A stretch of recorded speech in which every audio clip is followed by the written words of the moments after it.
నిన్నటి రోజు ఆంధ్రప్రదేశ్ మాజీ ముఖ్యమంత్రి జగన్మోహన్ రెడ్డి గారు హైదరాబాదులో నాంపల్లిలో సిబిఐ ప్రత్యేక కోర్టు వద్ద చేసిన హంగామా, హడావిడి, రచ్చరచ్చ ఏమాత్రం సమర్థనీయం కాదు.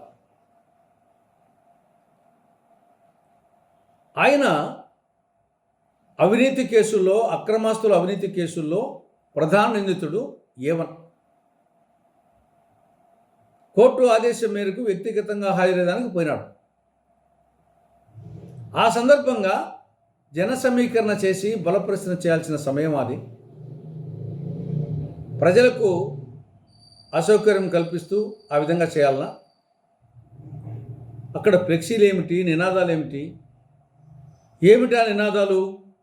2029లో వైకాపా అధికారంలోకి వస్తానే రఫా పొట్టేళ్ళను నరికంటూ నరుపుతాం. ఆ ఫ్లెక్సీల్లో రాశారు ఆ నినాదాలు. ఏమిటి అరాచకం? పెళ్ళికి చావుకు ఒకే మంత్రం చదివినట్లుంది.